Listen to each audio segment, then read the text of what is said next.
Assalamualaikum warahmatullahi wabarakatuh. Welcome to my YouTube channel Easy Physics Concept. Dear students, उम्मीद करता हूँ तमाम students खैरियत से होंगे। आज का जो हमारा फिजिक्स 9th क्लास का टॉपिक है, पेज नंबर है 43 और टॉपिक है हमारा area under the speed time graph.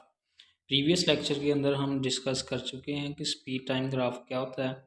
Speed time graph के अंदर हम एक्स एक्सिस के ऊपर जो इंडिपेंडेंट क्वांटिटी लेते हैं वो टाइम होता है, और वाई एक्सिस के ऊपर आपके पास डिपेंडेंट क्वांटिटी मीन्स आपकी जो स्पीड है हम उसको ग्राफ के अंदर शो करते होते हैं। तो the distance moved by an object can also be determined by using its speed time graph. हम स्पीड टाइम ग्राफ जो है वो उसको यूज़ करते हुए हम उस किसी भी ऑब्जेक्ट का डिस्टेंस फाइंड कर सकते हैं। फॉर एग्जांपल देखें, आपके पास फिगर 2.3 के अंदर जो बॉडी है, ये आपकी बुक के ऊपर फिगर 2.3 बनी हुई है। इसके अंदर स्पीड टाइम ग्राफ है। एक्स एक्सिस पे हमने जो है टाइम मेंशन किया है, और वाई एक्सिस पे हमने स्पीड, चूँकि स्पीड आपके पास डिपेंडेंट क्वांटिटी है और टाइम जो है इंडिपेंडेंट क्वांटिटी। सो ये आपके पास ये जो ग्राफ शो हो रहा है आपको, ज़ीरो से स्टार्ट हो रहा है, उसकी वेलोसिटी स्पीड बढ़ रही है टाइम के साथ साथ। टाइम जैसे इंक्रीज़ कर रहा है तो उसकी वेलोसिटी जो है वो v है, कांस्टेंट स्पीड जा रही है। इट मींस टाइम बढ़ रहा है, लेकिन हर पॉइंट के टाइम के बाद देखें उसकी वेलोसिटी जो है वो कांस्टेंट है। तो ये आपके पास फिगर 2.3 के अंदर एक कांस्टेंट स्पीड वाला ग्राफ शो हो रहा है।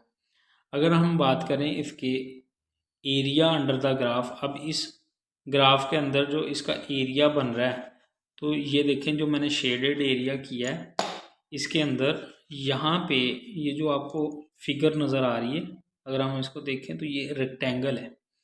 अब area under the graph means आपको एरिया ऑफ रेक्टेंगल फाइंड करना पड़ेगा। एरिया ऑफ रेक्टेंगल आप फाइंड कर लेंगे। तो आपको पता है कि जो एरिया ऑफ रेक्टेंगल होता है वो इक्वल होता है लेंथ मल्टीप्लाई बाय विड्थ। अगर आप इसकी बात करें तो एक साइड पे आपके पास v है और दूसरी साइड पे आपके पास टाइम t है। तो अब एरिया ऑफ रेक्टेंगल आपको क्या बताएगा? s मीन्स डिस्टेंस बताएगा। अब यहाँ पे देखें ये रेक्टेंगल है, तो इसकी एक साइड है जो आपके पास लेंथ क्या बनेगी v, और दूसरी साइड पे क्या है time. Length multiply by width कर दें तो आपके पास वो बन जाएगा s is equal to V T. अब स्पीड टाइम ग्राफ की जो आपने एरिया अंडर द ग्राफ था, स्पीड टाइम ग्राफ का एरिया फाइंड किया तो उससे आपको क्या फाइंड हुआ? डिस्टेंस हमने फाइंड कर लिया।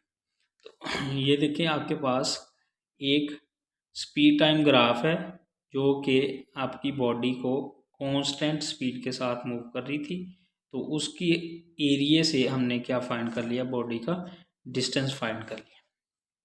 तो यहाँ से हमने ये नतीजा निकाला कि आपके पास जो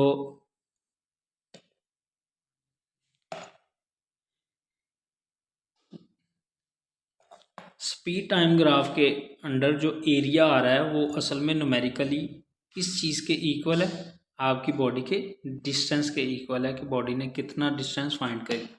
अगर आप किसी भी बॉडी का डिस्टेंस फाइंड करना चाहते हैं स्पीड टाइम ग्राफ ड्रॉ करके, तो हम उसके area under the speed time graph find कर लेंगे।